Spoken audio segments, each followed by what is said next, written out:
My name's Sally, I'm an addict. And thank you for having me at the meeting. Thank you for asking me, Michelle. I'm not going to go into my using that much because it was incredibly boring for me. So it's going to be even more boring for you. There's no like tales of smuggling or prison or there was none of that. Like I was really a gyro junkie, and my partner fortunately was a functioning addict. He went to work and we always had money and he would pay for the drugs. Along the way I had 2 children by accident. They definitely weren't planned, and using was fun until it wasn't.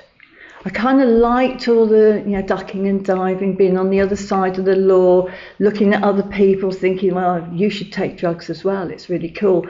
And I liked all that. I liked being different, and then I'd look at people would look down their nose at me and I think, well, even that little old woman's probably taking Valium. Everybody is taking some form of drug, so why shouldn't I? And it just didn't, But then. Then it kind of stopped being fun. I'd done Clarks and like You'll Do, and I'd done all that, and then I thought, my partner every now and then would say, right, we're going to stop using, and it's nice of you to speak for both of us, and he could stop. Like, I don't know how he did it. He could stop. He's still using now, on and off. He'll stop when he wants. It's just, I don't know how. I have no idea how he does it. But I couldn't. So I would then manipulate. I would do things like I'd get the money out of my back pocket and say, well, we've done the shopping, and God, we've still got this money left over. Wow. And I'd know what I was doing. I knew that I'd be eating it. Oh, we've got money left over. Let's go to school. And are you sure? Really? That wasn't what I meant at all. I was a master at manipulation. But then it's my life ended up. It just a lot of my using. I didn't enjoy it. And then I went to the drug clinic to get methadone. And when I went to the drug clinic, I, hand on heart, wanted the methadone just for a few months so I could stop using. That honestly was what I wanted. I didn't want to use on top and all that. I very quickly was buying other people's methadone, drinking a week's worth in a couple of days, using on top, doing all that, and my habit just escalated. And then, it was boring. And a friend of mine came to see me, and he was in recovery, and I'd used with him, and his story was smuggling and in and out of prison and all that lot. And he was 18 months clean, and it just absolutely blew me away. It's like 18 months clean. It's like, wow, how did you do that? So he suggested I went to a meeting, and I have to share this, and it's really, really embarrassing. He sent me to a meeting. I went to the meeting, found out where it was, and went along. I was outside the door at first, so I didn't hear the readings, I didn't hear the steps, I didn't hear anything, and I sort of like snuck in, and I didn't get it. There was some girl there crying. Next person shared. Nobody put their arm around her.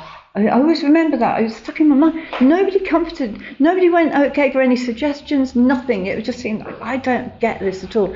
Anyway, so my friend phoned me up that night and said, "Oh, how did you get on?" And so I reeled off all the things that were wrong with the meeting. So he said,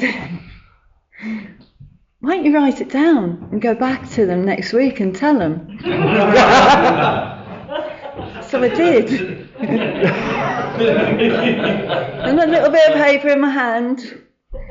And they were so lovely about it. They were really lovely. And maybe if I came to the meeting at the beginning of the meeting, I might have heard the steps, because people were talking about the steps. So I hadn't heard what they're on about. And then there's always that suggestion, if you've got any drugs on you, can you take them outside? Like hell am I taking them and stashing them outside? Not a chance.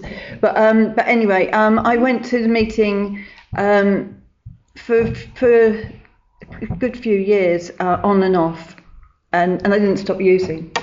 So what was the point? I'm going to a meeting. I'm sitting in that meeting, crying, sharing how bad my life is. How bad my life is, and I wasn't stopping using. I didn't understand why I hadn't stopped. I didn't understand that you have to actually put a little bit of work in. You have to do something about it. And then I sort of like drifted away from the meeting, and then carried on. And it was about 3 years later, and my friend got in touch with me again, and he came to see me in Portsmouth, and he didn't suggest I went to a meeting. He ordered me to go to a meeting. He said, "Sally, you are dead. You just don't know it. There was nothing to you at all." Then he played into my ego, when that worked. He said, "There's loads of people that you could help if you went to the meeting. If you got clean, you think of all those women that you could help." That did it. So I went back to the meeting, and this time I listened, and I didn't understand. There was somebody there that was 10 years clean. I didn't believe him. There's absolutely no chance that person was 10 years clean. If he wasn't an addict. He couldn't be, because I'm an addict and I can't stop. It doesn't matter how much I want to. It doesn't matter how much I'd promised my kids, or it didn't matter any of that. I desperately want to stop, and I couldn't. Sometimes I'd go for a few days, and then I'd go and see my drug dealer, see how she was. Oh, I've used. And it was all, I'd lied to myself, and I'm still taking methadone. And anyway, I didn't believe what they were saying about being clean. And then I'd add up things when they shared. They're talking about something that happened in that year, but then they said 3 years later, and that doesn't make sense, so they're a liar. I'd work out everything. Obviously, they're lying. They gave me the tea commitment, even though I was using, and I went there every week because I had that tea commitment. I would take it back at the end, go home, drink the tea and coffee, and then go to the shop, get it all on tick before the next meeting. And I owe quite a bit of money, and I keep thinking I must pay that money back. I owe money, and I've never paid it back. But I will. I will, because I've been thinking about it quite a bit for the last month or so. I think I really need to do that. Once this bill's paid, and once that bill's paid. But anyway, I didn't stop using. I ended up going into treatment. I'd been in treatment before, and it wasn't 12-step, and I was meant to be there for 6 weeks. I could only manage to do 2 weeks because I was busy, and then actually I didn't need to do 2 weeks, because there was something happening after 10 days, so I'd have to go to that. In fact, I'd have to leave a couple of days before that, because and all these things. I ended up there. I think I might have been there for. Well, it was over a week, between a week and and I used straight away. Like that night I used, and actually I was quite gutted because I expected better of myself, and I really was quite shocked. So I went back there in the middle of the night, sat on the doorstep because I knew I couldn't press the doorbell, they'd have gone nuts. I just sat on the doorstep, and when they opened the door at 6 o'clock in the morning, I was sat there and begged to come back in. And in those days you could get into treatment like that, and I know you can't now. If you get into treatment, hang on in there because you're not going to get it again. But I begged them to let me back in. They let me back in. And for the 3 days that I was there, all I could think about every minute of the day was 5 ml of methadone that I'd left at home. That was it. 5 ml. That's all. This green liquid, that's all I could think about. I couldn't think of anything else, and I ended up leaving there at about 3 o'clock in the morning and drank the 5 ml of methadone, and anyway, so I went into 12-step treatment. Part of my reason for going into treatment was because, I'd had enough. I was done. Also, it was Christmas coming up, and I would have to shoplift, and I knew if I got caught shoplifting again, I'd go to prison. I knew that. And my kids, I knew that I had to get them something for Christmas. So my gift to them for Christmas was me going into treatment, because I knew they'd accept not having any presents if I'd gone into treatment. So again, it was like a manipulation, and I was so scared of going to prison. I really didn't want that. I hated treatment. Just, like all that. Let's come together for a couple of hours every day, pretend we really care about each other, say look out for each other, and then say stick with the winners, so which one? And then straight after the group, you'd go off on your separate ways and bitch about each other. I really, really didn't like it. And then we did this group, because I thought I'd only need to do like primary. And we did this group. I was going to go back home, back to my using partner and, everything. And we did this group about what the group thought. I think it was just done on me, to be honest. But what the group thought about me, and I remember this one guy said, I think Sally fully accepts that she's powerless, and she'll use that as an excuse. And it just hit. I still remember him saying that. It really hit. I knew that I was powerless. I knew that, and I knew that I was unmanageable. But it's like, but when he said that, I knew he was right. And so I caved, and I said that I'd go to secondary, which was coming to Bournemouth. Again, I didn't like it. And then I graduated, God knows how.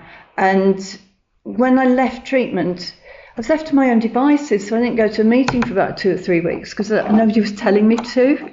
I just kind of like forgot, and then going to lunchtime meetings and seeing all these people that I've never seen before. It was quite amazing.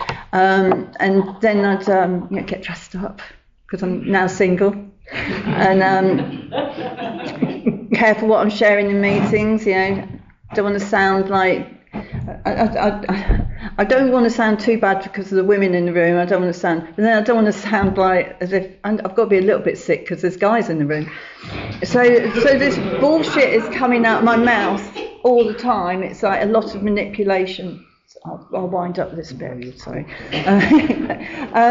So all this stuff's coming out of my mouth, and I'm not believing any of it.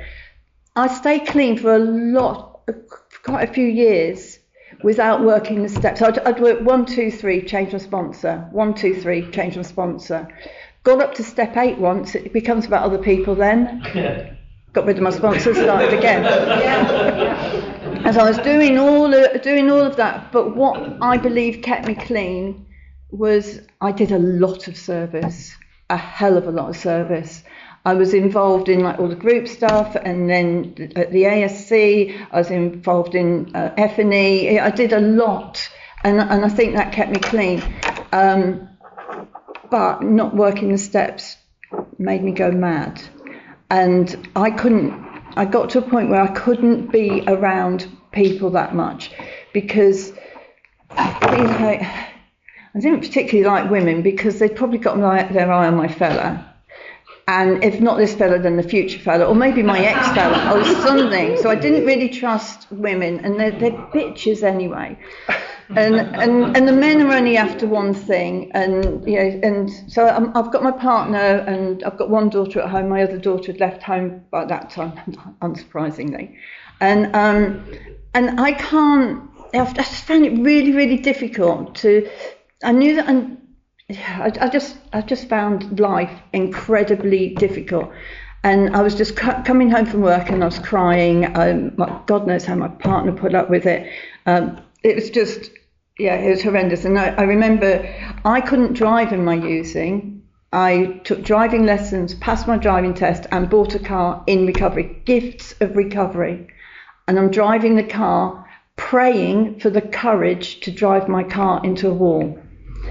And I can't emphasize that enough. I wasn't praying not to do it. I really I was done. I couldn't go back to using. I knew I couldn't use. I was right well aware of that. I just wanted it. I was done. I was done with life. And then there's three different friends of mine suggested that I work the steps, which I was very, very insulted about, because they obviously didn't know how I felt if they really thought the 12 steps would work.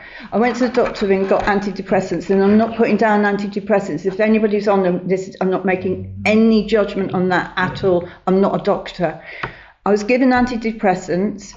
My 3 friends had said, you need to work the 12 steps. So I thought, right, okay, I'm going to work the 12 steps, show you they don't work. And then I'll take the antidepressants, because I knew a pill would work. And I got a different sponsor. I had to get a male sponsor because, as I've just said about women, I couldn't have a female because I wasn't nice. And I got a male sponsor, and he took me through the 12 steps in 12 weeks.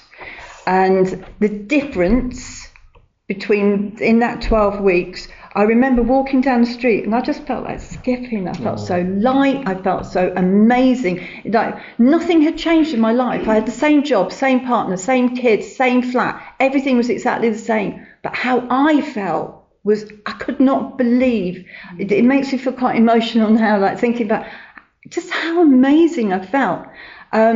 Since then, I've still got the same kids, but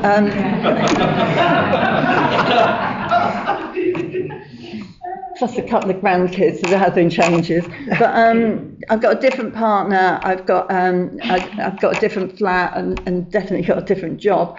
And my life is just completely turned around. And I can't say that I always work the steps to the best of my ability. I don't, and I'm not going to go through each step talking about them. All I can say is that if you're not working the steps, you are cheating yourself. Like, you can stay clean. I proved you can stay clean by keeping busy, and I kept very busy being in the centre of everything that was going on, including all the gossip and not nice stuff. But I was right in the centre, and it kept me clean, but it drove me nuts. And I was so unhappy. In my using, I didn't want to die. I wanted a different life.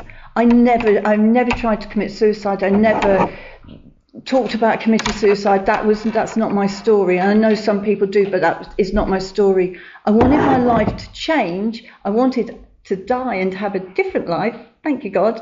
I've had enough of this one. Proved how good I am. All this horrible stuff that you're chucking at me, and I'm still smiling.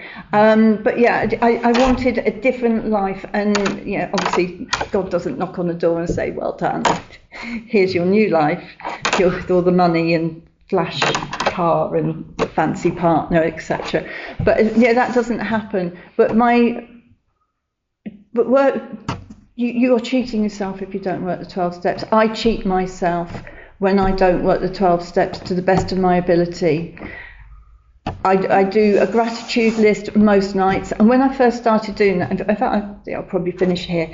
When I first started doing a gratitude list, because we do them when I was in treatment, we do them, and it's like, grateful for like the £13 a week we get. I'm grateful for all this sort of stuff, and it meant nothing, and and then every now and then I do a gratitude list, like once a year or 2 years or whatever, and I'd write down all the things, and I meant them. I was grateful, but I did it because a friend of mine was really struggling. And I said, because I'd make the suggestion to sponsees and other people, why don't you do a gratitude list?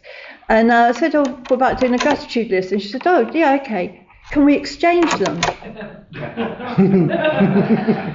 Yeah, okay. Hadn't been my plan, but send them to somebody else. But yeah, I said, yeah, okay.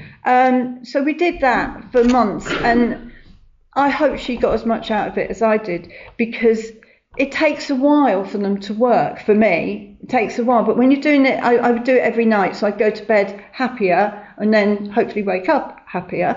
And it just really worked. It really changed something inside me. I can't say I do them every night now. I do them about 3, maybe 4 times a week.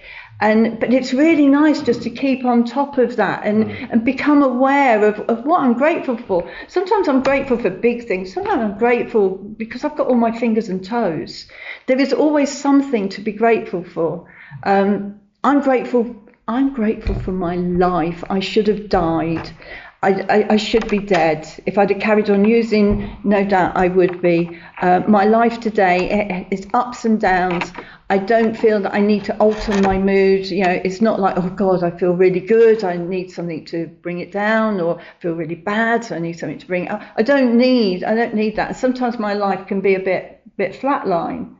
I don't need to inject up and down into my life. It's actually contentment, and I'm really happy. I'm happy with my lot, and I'm so glad that I got into recovery. And I'll leave it there. Thank you.